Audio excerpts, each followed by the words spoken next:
इस वीडियो में हम मल्टीपर्पस रिवर वैली प्रोजेक्ट को पढ़ेंगे। तो मल्टीपर्पस रिवर वैली प्रोजेक्ट को पढ़ने से पहले हम ये समझते हैं कि वाटर को स्टोर करना, उसको कंज़र्व करना और फिर उसका इस्तेमाल इरिगेशन, एग्रीकल्चर में करना, ये भारत में कब से हो रहा है और इसकी हिस्ट्री क्या है। तो फर्स्ट सेंचुरी में श्रीरंगवीरपुर नाम की जो जगह है, ये यूपी में है। यहाँ पर वाटर हार्वेस्टिंग को लेकर के बहुत ही अच्छा सिस्टम था और ये आज से लगभग 2000 साल पहले। इसमें होता क्या था कि इस जगह पे वाटर को स्टोर करके रखने का एक सिस्टम तैयार किया गया था और ये गंगा रिवर के पानी को स्टोर करता था और फिर उस पानी का इस्तेमाल वो फील्ड में करता था। Dams, lakes and irrigation system were extensively built during Chandragupta Maurya.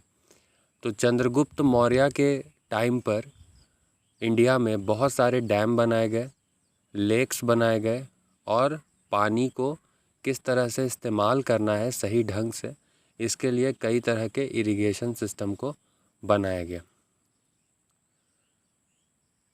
अगर हम उड़ीसा यानी जिसे हम पहले कलिंग कहते थे, कलिंग, नागार्जुन कोंडा यानी कि आंध्र प्रदेश के इलाकों में, या फिर कोल्हापुर और बेनूर, इन जगहों पर अगर हम देखें तो बहुत ही बढ़िया इरिगेशन सिस्टम देखने को मिलता है और वो भी एंशिएंट इंडिया में।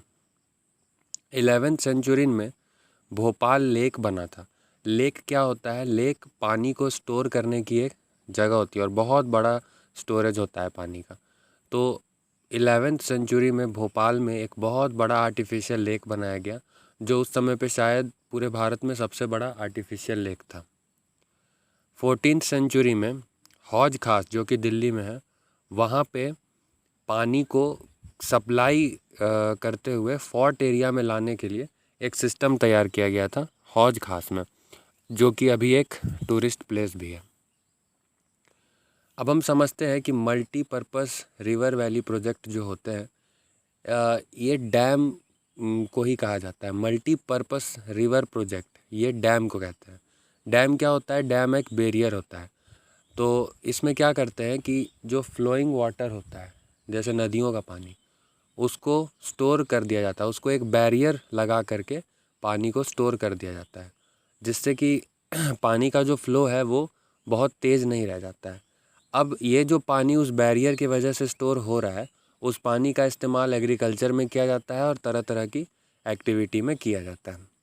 अब ये डैम हम कई तरह के देखते हैं, जैसे कि टिम्बर डैम यानी लकड़ी का बना हुआ। दूसरा होता है कॉन्क्रीट डैम, यानी जो कंकड़ का बना हुआ रहता है। दूसरी तरफ अगर हम साइज़ पे बात करें तो लार्ज स्केल डैम भी होते हैं और स्मॉल स्केल डैम भी होते हैं। हम अपने आसपास कई तरह के लार्ज स्केल डैम भी देखते हैं और कई तरह के स्मॉल स्केल डैम भी देखते हैं। तो डैम का बेसिक काम है कि जो पानी फ़्लो हो रहा है, उस फ़्लो होने वाले पानी के स्पीड को कम करना, उसको रोकना और उसके बाद उसका इस्तेमाल सही डायरेक्शन में करना। अब मल्टीपर्पस ये जो रिवर प्रोजेक्ट्स हैं, इसके क्या क्या एप्लीकेशन है? तो सबसे पहला एप्लीकेशन है इरिगेशन। तो खेती करने के लिए जो पानी चाहिए होती है, कभी कभी पानी की कमी से अच्छे से इरिगेशन नहीं हो पाता है, अच्छे से इरिगेशन सिस्टम नहीं होता है, जिसकी वजह से जो खेती है, जो एग्रीकल्चर है, वो उतना अच्छा नहीं हो पाता है। तो पहला तो चीज़ है कि जिसमें जो पानी स्टोर्ड होता है उसका इस्तेमाल इरिगेशन में होता है। दूसरा है इलेक्ट्रिसिटी जनरेशन में। तो जो डैम के अंदर पानी मौजूद है, उसके फ़्लो का इस्तेमाल करके करंट को जनरेट किया जाता है। तीसरा है फ्लड कंट्रोल। तो जब बहुत तेज़ जैसे बरसात के मौसम में बहुत जगह पे फ्लड आ जाता है, तो नदियों में जिस नदी में फ्लड आने की गुंजाइश ज़्यादा होती है, वहाँ पे डैम बनाया जाता है और उसके फ़्लो को कम किया जाता है, जिससे कि जो बाढ़ की वजह से जो क्षति हो जाता है बहुत ज़्यादा, है ना, उसको कम करने के लिए भी मल्टीपर्पज़ रिवर प्रोजेक्ट का इस्तेमाल किया जाता है। उसके बाद है रिक्रिएशन। तो बहुत लोग डैम के किनारे जो है एम्प्लॉयमेंट भी जनरेट होता है, लोग घूमने भी जाते हैं। तो इस तरह से ये एक पर्यटन के लिए, टूरिज़्म के लिए भी एक जगह बन जाता है, लोग बोटिंग करते हैं। इसके बाद इनलैंड नेविगेशन। इनलैंड नेविगेशन का मतलब होता है कि पानी में ट्रांसपोर्टेशन होना। तो तरह तरह के शिप्स चलते हैं और नाव चलती है। इससे क्या होता है, एक जगह से दूसरे जगह सामान जाता है पानी के रास्ते से। और आखिरी है फ़िश ब्रीडिंग। तो बहुत तरह के वैरायटी ऑफ फ़िश को वहाँ पे ब्रीड कराया जाता है, वहाँ पे उत्पन्न होते हैं वहाँ पे कई तरह के मछलियाँ। तो मछली की ब्रीडिंग की जाती है, तो फ़िश ब्रीडिंग में भी डैम का इस्तेमाल होता है।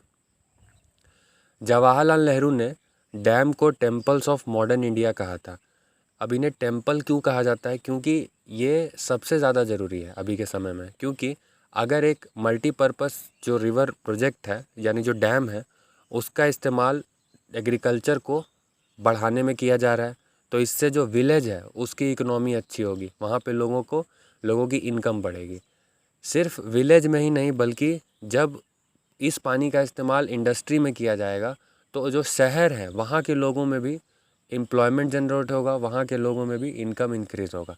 तो इस तरह से हम देखते हैं कि जो मल्टीपर्पज़ प्रोजेक्ट्स हैं ये एक तरह का टेम्पल है। मतलब इन्हें बहुत बहुत हाईएस्ट इनका इस्तेमाल है, बहुत ज़्यादा इनका इस्तेमाल है, बहुत इम्पॉर्टेंट है ये इंडियन इकोनॉमी के लिए। तो ये है मल्टीपर्पज़ रिवर प्रोजेक्ट क्या होता है, हिस्ट्री में किस तरह से पानी को स्टोर किया जाता था, है ना, उसके बारे में हमने पढ़ा। अब हम नेक्स्ट वीडियो में पढ़ेंगे कि मल्टीपर्पज़ रिवर प्रोजेक्ट यानी जो डैम्स होते हैं इनको बनाने का क्या क्या प्रॉब्लम्स हो जाते हैं। तो हम नेक्स्ट वीडियो में प्रॉब्लम को डिस्कस करेंगे। Thank you.